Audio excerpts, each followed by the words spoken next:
Halo sob, balik lagi dengan AMV Channel dan kali ini aku mau sedikit cerita tentang action cam yang udah ku unboxing di video yang sebelumnya. Teman-teman bisa lihat di atas untuk videonya. Dan kali ini aku mau bahas sekilas terkait hasil kamera dan juga hasil fotonya. Jadi untuk kamera ini menggunakan prosesor high silicon model dengan serial number itu HI35559 sob. Jadi ini cukup bagus ya, dan serta dia menggunakan sensor dari Sony IMX modelnya 256 yang memang dia udah support untuk native 4K di 30 fps maksimalnya, dan juga untuk field of view-nya adalah 145 derajat seperti yang udah aku katakan kemarin di video unboxing sih. Nah, untuk build quality-nya bagaimana nih sob? Jadi menurutku kalau misal dari kamera ini dia punya tekstur yang agak mirip-mirip kulit jeruk gitu ya, tapi tetap aja ini tetap plastiki kayak gitu, nggak ada kesan soft touch atau yang well managed. Tapi untuk build quality-nya sih bagus. Dia punya layar 1,5 inch touchscreen dan juga untuk kompartemen baterai serta untuk slot micro SD-nya itu tertutup, jadi ya bagus kayak gitu sih sob. Cuma nggak ada case-nya aja kayak gitu, jadi ya nggak bisa kalau mau pakai untuk di dalam air atau hujan-hujanan, harus ada protektor tambahannya seperti itu.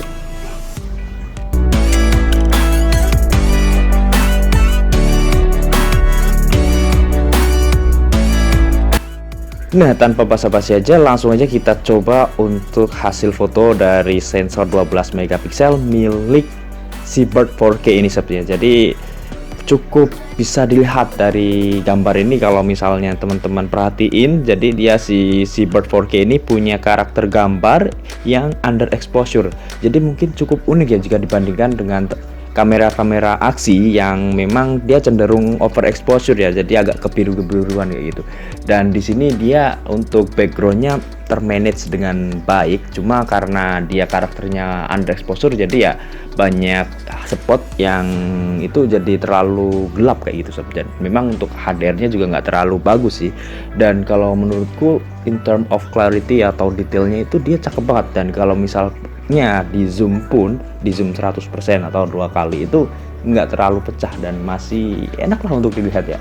Untuk selebihnya mungkin teman-teman bisa komentar. Jadi menurut teman-teman bagaimana? Silahkan tulis di kolom komentar.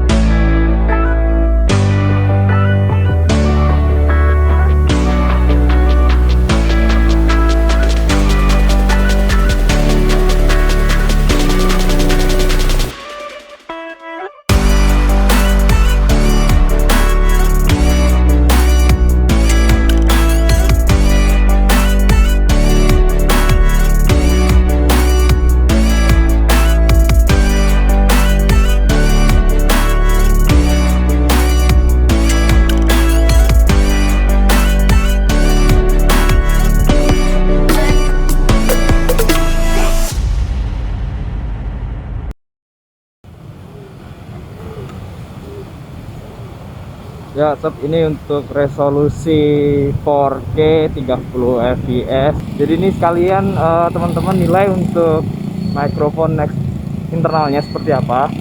Ini aku jalan dengan normal dan hari ini cerah banget loh, serius.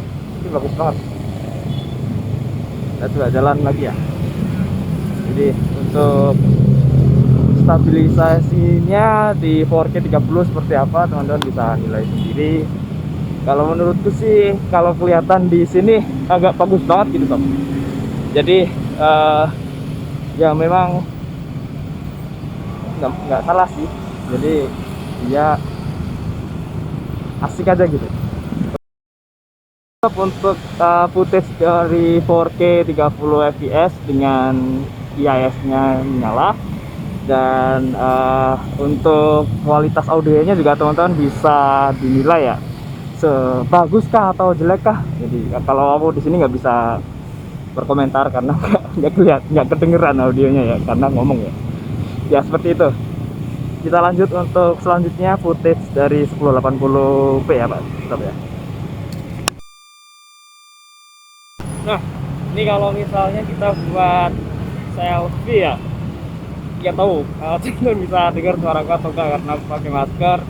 Dan kita coba lihat untuk tone warnanya aja seperti apa jika dipakai untuk selfie. Jadi cukup panas, jadi aku cukup keringetan ya gitu ya, olahraga emang harus olahraga sih, aku lari-lari sob, dan sekalian aja kayak gitu ya. Kita coba untuk HDR-nya seperti apa. Ini agak gelap dan di sini ada burung, dan di sana ada panggung, kelihatan nggak? Dari teman-teman coba nilai sendiri untuk stabilisasinya seperti apa, dan juga untuk kualitas warnanya seperti apa di 4K 30 fps. Wah. Nah, sedangkan untuk kualitas dari video 4K di 30 fps-nya hampir mirip dengan hasil foto tadi ya. Jadi karakternya memang dia underexposure dan ya cenderung ya gitu, agak-agak gelap, tapi background masih termanage dan juga untuk detailnya dapat nggak pixelate seperti Bicare atau B Pro 5 Alpha kemarin. Jadi di sini aku cukup terkesan dengan ininya, kualitas gambarnya seperti itu sob. Dan untuk in term of stabilizationnya menurutku juga oke lah aja. Jadi ya memang bagus untuk stabilisasinya, tapi menurutku nggak sebagus Akaso V50X. Kayaknya kalau misalnya kita compare side by side lebih bisa menjawab kayaknya ya sob ya.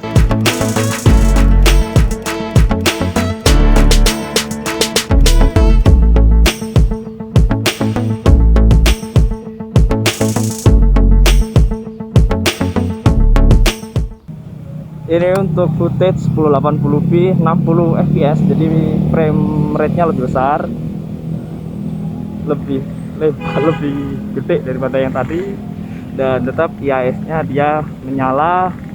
Kita lihat ini ada sarang burung tuh, kelihatan nih, burung dara. Jadi ini aku lagi di Galuh Mas dan itu ada burung.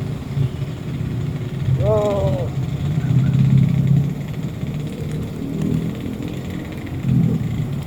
Bagus ya. Hari ini sangat cerah dan panas. Kita coba sambil jalan lagi. Tes stabilisasinya seperti apa.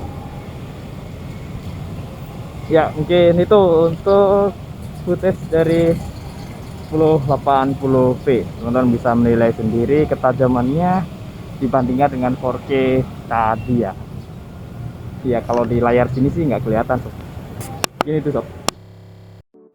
Nah, ini yang menurutku cukup bagus ketimbang Akaso V50X ya. Jadi kalau misalnya kemarin teman-teman lihat di video review Akaso V50X, dia kalau misalnya pakai resolusi 4K itu bagus banget, jelas banget, jernih banget. Tapi kalau misalnya kita pindah ke resolusi 1080 itu kayak hancur lah ya kayak gitu. Nah, tapi kalau di sini enggak sob. Jadi menurutku kualitasnya ya memang dia lebih jelek lah pasti, cuma nggak terlalu terdegradasi lah dibandingkan untuk 4K nya seperti itu sob. Dan nggak pixelate juga, dan karena dia 60 fps jadi ya lebih smooth aja kayak gitu. Kalau menurut teman-teman bagaimana tuh?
fitur-fitur tambahan yang lain. Jadi untuk kamera ini dia sudah ada night mode-nya sob ya. Jadi menurutku dengan adanya night mode ini dia lebih bagus untuk ketika dipakai di low light. Tapi kalau misalnya cahayanya terlalu kecil atau sangat gelap itu enggak juga sih, ya balik lagi jelek lagi kayak gitu.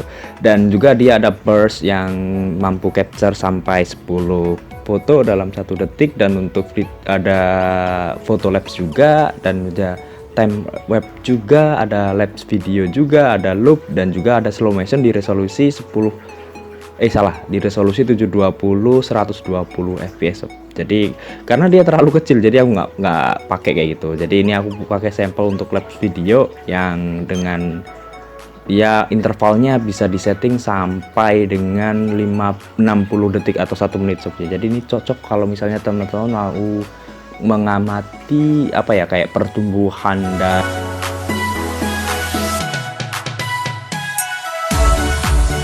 untuk kesimpulannya bagaimana?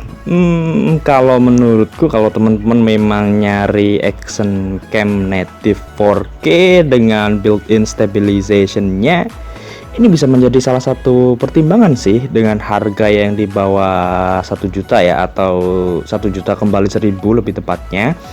Cuma kalau menurutku mungkin bisa lihat komparasi di versus Akaso 50X nya terlebih dahulu sih, karena dia cuma lebih mahal 200.000 dan menurutku stabilisasinya lebih bagus, dan juga ada plenty of accessories yang tidak dimiliki oleh si Bird ini.